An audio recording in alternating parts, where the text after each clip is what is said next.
Zeitgeist definition stands for spirit of the age. Zeit is German for time, Geist is German for spirit.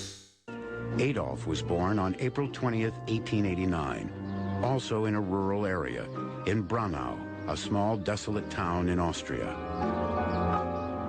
His mother, Clara, was married to a moderately successful civil servant, Alois Schickelgruber. My name is Peter Joseph. I live in Brooklyn, New York. I'm 31 years old. I am an independent filmmaker and I suppose the de facto founder of an organization called the Zeitgeist Movement.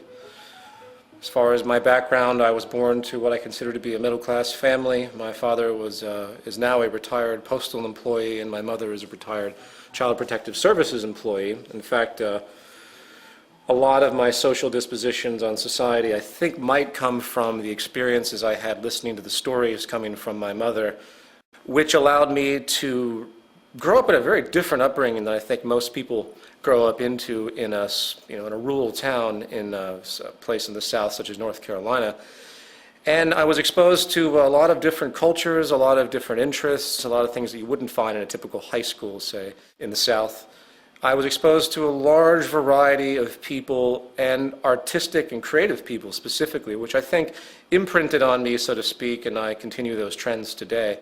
Hitler, at the same time, he was a poor student, much more interested in becoming an artist against his father's wishes. By 1905, he dropped out of school. He pursued his dream of entering the Academy of Fine Arts. But his dream was shattered when his mother, Clara, died 4 days before Christmas after a long and painful struggle with breast cancer. Because of the extreme closeness between Hitler and his mother, he became non-functional. He was devastated by her death. 2 years in a row, Hitler applied and was rejected by the prestigious Academy of Fine Arts. Because he was unable to draw humans, the Academy told him that he had no aptitude for painting. He decided he was rejected because several of the admissions committee were Jewish. After his rejection by the Academy and the death of his mother, Hitler was miserable in Vienna, lonely and poor, lacking direction. Been interested in music, I think, at about 8 or 9. I seemed to fall into a love of percussion and drums and rhythm. I was very lucky to be accepted to a school in North Carolina, an art school and a university. Music and percussion are coupled straight into my identity.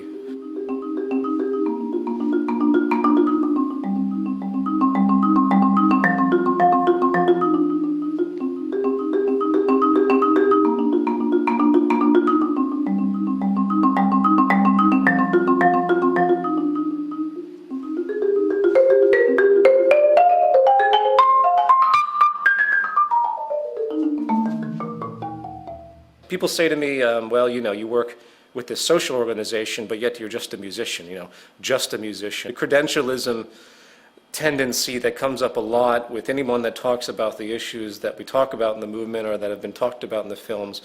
And we can talk about that a little bit later as well. But what I'd like to say is that I look at music now as a form of meditation. It's something as an outlet. It maintains my balance. So I continue to practice in a very personal sense. It's not that I go out and perform that much anymore. I don't have time to anymore. After my second year of college, I dropped out, realizing that the debt that I was accruing was absolutely not worth it. Even then, I knew there was something wrong with going to school, getting a ridiculous amount of debt, $80,000 to $100,000, and then being thrown into the workforce, automatically in a position of indentured servitude, if you will, automatically having to give yourself to the system because you're already in so much debt. My original interest was to be a solo classical marimbist, a laughable concept when I think about it now, but we all have our bouts of naivety as we grow. After his mother's death, to support himself, Adolf sold his paintings on the street. It is interesting that he only painted landscapes, never people. Vienna was his first exposure to Jews from Eastern Europe. Hitler became attracted to the rhetoric in racist, anti-Semitic newspapers and pamphlets. It was during this period that he first became intrigued with the idea of a pure German master race. Once music became difficult for me to pursue as a career choice, I started to get into video and editing, and I got a job in New York, and many jobs in New York, doing various freelance video editing, shooting, whatever related to video work, film work. You have to do whatever pays you in this society, and I couldn't really find the niche to make money in music, so I ended up in advertising. I always had a problem with people telling me what to do in the labor force, and I did not like advertising, obviously. I did not like the nonsensical manipulation of people's perceptions so corporations can sell their crap. So I began to pursue work in the financial arena. I began to do day trading, which pattern trading. I was moderately successful. I never had a big capital base, which you really do have to have. But I pulled some change out of the market, and I continued to do it on and off for many, many years. I don't do it anymore because I despise the market system. The way I justified this was it was the only job I could come up with that didn't have a boss or a client, so it represented freedom to me. Granted, trading the stock market has absolutely no social relevance. It contributes nothing to society. You could blow up Wall Street tomorrow and it wouldn't make a damn difference to anything in regard to the natural order of affairs on this planet. So at that stage in my life, I just wanted a way out. I wanted to not have to deal with being a slave to the corporate system anymore. So anyway, that's when I started first investigating economics. And I'm sure you have other questions about that, so I'll stop there. It's easy to point out that some of the greatest minds that have contributed some of the most powerful inventions to our world have come from non-establishment institutions, have worked on their own, they've done their own study, they've guided their own direction of information. They didn't just sit in a classroom and take in the rote information, do the step-by-step processes as oriented by the establishment, and then grab their diploma and degree, and hey, now I'm an expert in a given field. The most tremendous minds, the most tremendous contributions comes from those that are outside of the box. I don't even need to give examples of that to make that known.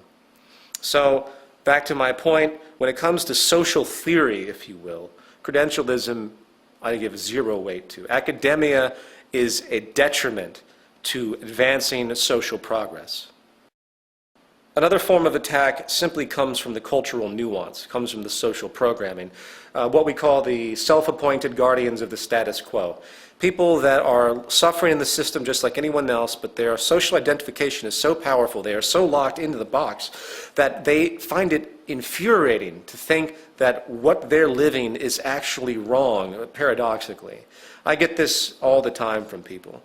The self-appointed guardians of the status quo are birthed in religion, birthed in economics, birthed in the illusion of democracy that we see today across the world, birthed in the various isms that are entirely pointless: capitalism, communism, fascism, socialism. You have the priesthood of the monetary system, the capitalists, if you will. You can give it that rhetoric. I don't use that word. It's meaningless. The monetarism is the word I use. The pretense for acquisition of money is based on differential advantage, which is based on dishonesty, period. Then you have the priesthood of religious concepts, religious identification, and the idea that somehow we know everything already and there's a God, and he's looking down on us, controlling everything.